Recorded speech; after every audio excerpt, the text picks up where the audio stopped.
Assalamualaikum warahmatullahi wabarakatuh. Apa kabar semuanya? Saya harap kalian semuanya baik-baik. Oke, sebelum kita memulai pembelajaran hari ini, marilah akan lebih baiknya kita melapaskan basmalah terlebih dahulu. Bismillahirrahmanirrahim. Oke, pada pertemuan sebelumnya atau pada bab sebelumnya kita sudah mempelajari tentang materi garis dan sudut.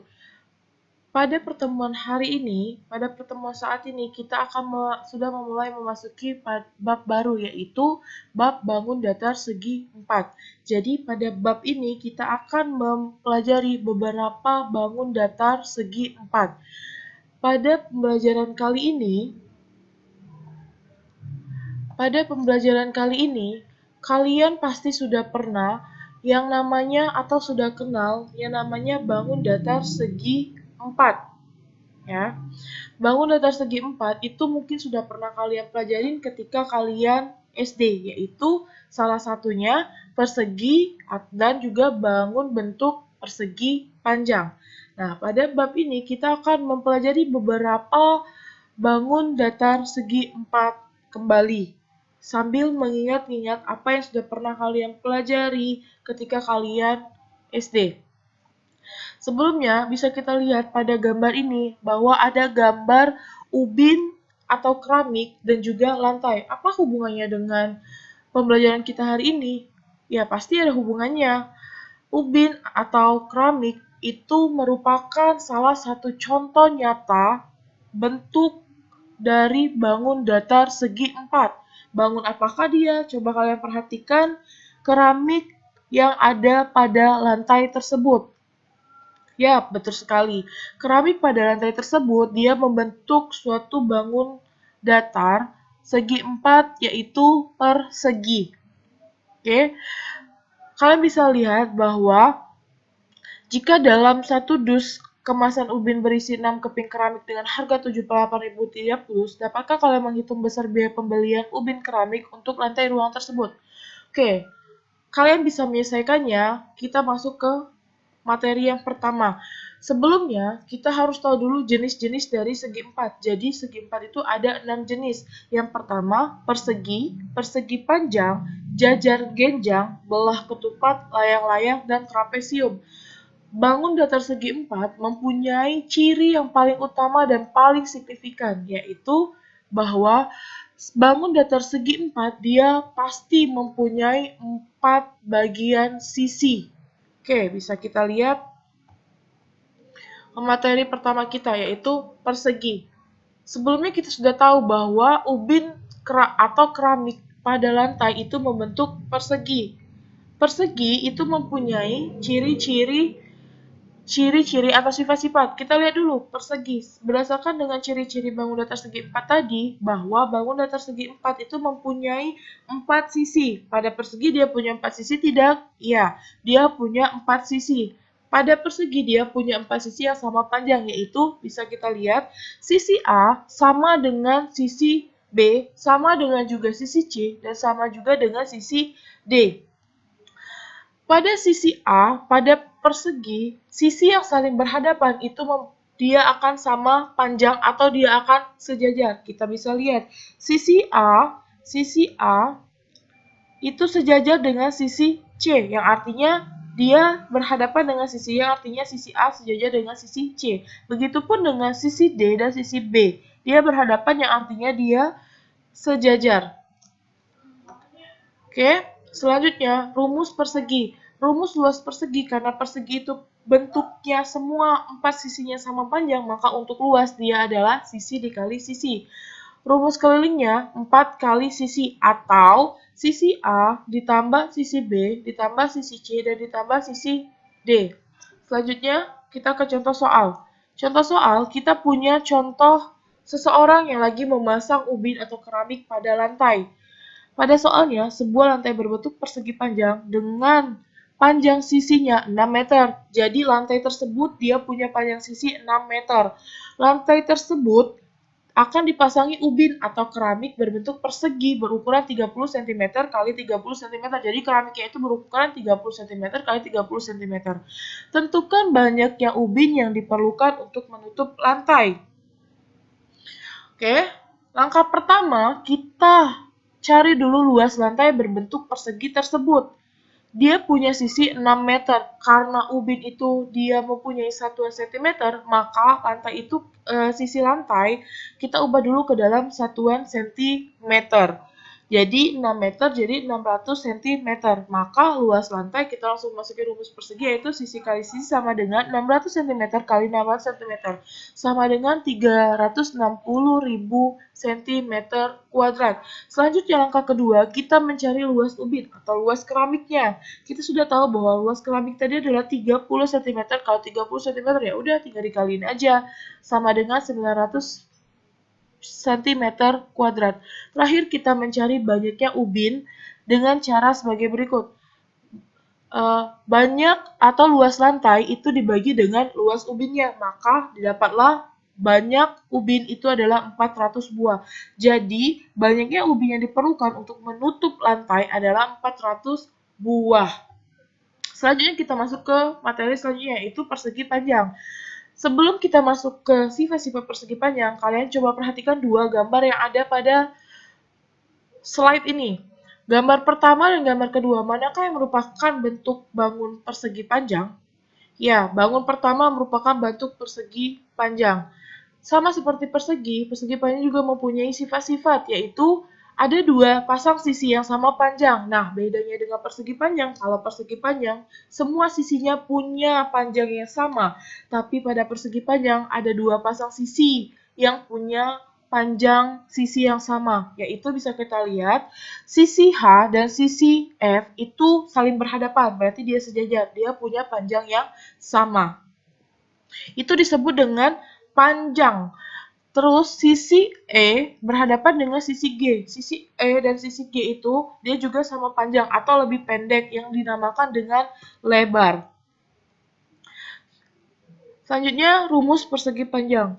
Karena persegi panjang punya panjang dan lebar, maka luasnya itu panjang kali lebar.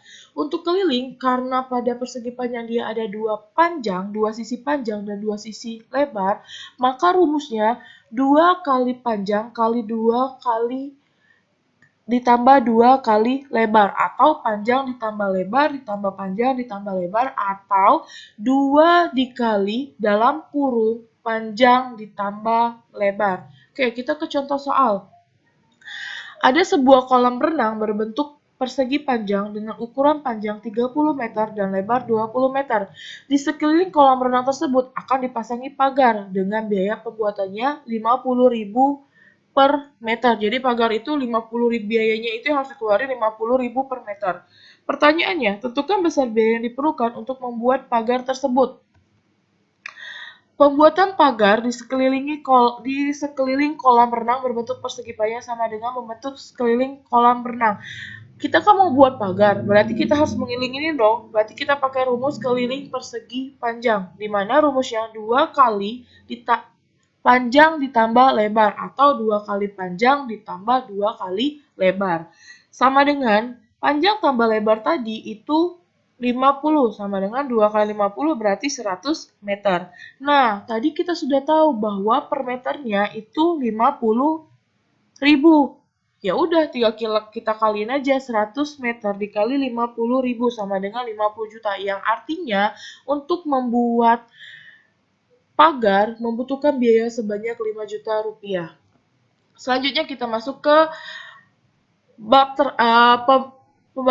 pembahasan selanjutnya itu jajar genjang. Coba kita amatin gambar ini. Apakah gambar yang di bawah ini merupakan bagian dari segi 4? Kita ingat lagi, ciri-ciri segi 4 itu dia mempunyai 4 sisi. Kita lihat jajar genjang apakah punya 4 sisi? Ya, jajar genjang memiliki 4 sisi, yang artinya jajar genjang juga merupakan bagian dari bangun datar.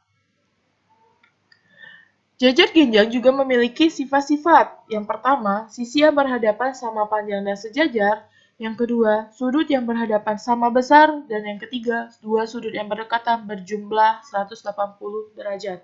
Rumus jajar genjang untuk luas alas kali tinggi dengan catatan tinggi harus tegak lurus dengan alas, seperti pada gambar di samping.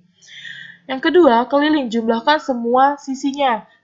Jumlahkan semua sisi pada jajar genjang dengan catatan kita tahu berapa tingginya untuk kita tahu sisi miring yang di sini.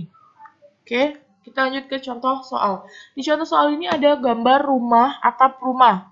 Jadi dari atap rumah ini dia diketahui bahwa atapnya berukuran 20 meter kali 30 meter yang artinya dia punya alas 20 meter dan tinggi 30 meter. Karena kita tahu dia bentuknya jajar genjang, jadi kita sudah bisa tahu bahwa 20 meter itu sebagai alas dan 30 meter itu sebagai tinggi. Dan akan dipasang genteng yang memiliki luas 800 cm kuadrat. Berapa genteng yang diperlukan untuk memenuhi atap rumah tersebut? Oke, kita selesaikan. Langkah pertama, kita harus cari dulu luas atap. Luas atap tadi alas kali tinggi. Luas atap sama dengan luas jajar genjang, karena atapnya berbentuk jajar genjang. Yang artinya, karena kita punya genteng tadi luasnya dalam 1 cm kuadrat, berarti meter tadi kita ubah dulu ke cm. Jadilah dia 2000 cm dan 3000 cm. Sama dengan 6 juta cm kuadrat. Langkah selanjutnya, kita harus mencari luas genteng yang digunakan. Banyak genteng yang digunakan, yaitu luas atap dibagi dengan luas genteng, dimana kita sudah tahu dalam soal luas gentengnya sebanyak 800 cm kuadrat.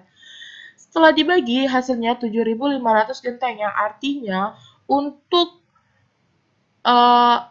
atap berukuran 20 meter kali 30 meter atau luas atap 6 juta cm kuadrat diperlukan 7.500 genteng. Oke, untuk pembelajaran hari ini kita hanya akan membahas persegi, persegi panjang, dan jajar genjang. Dapat kita simpulkan bahwa pada bangun datar segi 4, untuk persegi dia punya 4 sisi yang sama panjang. Pada persegi panjang dia punya dua pasang sisi yang sama panjang. Pada jajar genjang dia mempunyai alas dan juga tinggi. Oke anak-anak, selanjutnya akan ada tugas yang harus kalian selesaikan di buku latihan. Ada 4 soal yang harus kalian selesaikan secara sistematis dan terstruktur seperti biasanya, yaitu buat diketahui, ditanya, dan dijawab. Soal ini kalian kerjakan di buku latihan kalian. Soal pertama, diketahui sebuah persegi memiliki sisi sepanjang 6 cm. Tentukan luas dan keliling persegi tersebut. Soal kedua, sebuah lantai berbentuk persegi dengan panjang sisinya 4 meter. Lantai tersebut akan dipasang ubin berbentuk persegi berukuran 20 cm x 20 cm. Tentukan banyaknya ubin yang diperlukan untuk menutup lantai. Soal nomor 1 dan nomor 2 dia masih dalam pembahasan persegi. Terutama soal nomor 2 itu sama seperti contoh yang sudah dibahas pada slide persegi. Yang ketiga, suatu persegi panjang mempunyai panjang 8 cm dan lebar 5 cm. Tentukan luas dan keliling persegi panjang tersebut. Soal nomor 4, suatu jajaran genjang mempunyai panjang 7 cm dan lebar 5 cm dan tinggi 4 cm. Berapakah luas dan keliling jajaran genjang tersebut? Oke. Silakan kalian kerjakan dengan teliti. Jika kalian masih belum memahami materi ini, kalian bisa mengulang lagi pembahasan pada slide-slide sebelumnya. Oke. Sebelum kita mengakhiri pembelajaran hari ini, saya mau mengingatkan kembali bahwa untuk pertemuan selanjutnya kita akan masih melanjutkan bangun datar segi 4, yaitu materi layang-layang, belah ketupat, dan trapesium. Silakan kalian untuk mempelajarinya terlebih dahulu dari berbagai sumber apapun itu, boleh dari internet ataupun buku pegangan yang kalian punya. Oke, sebelum kita tutup, marilah kita akhiri pembelajaran hari ini dengan melapaskan hamdalah. Alhamdulillahirrabbilalamin. Ustazah akhiri dengan melapaskan Assalamualaikum warahmatullahi wabarakatuh.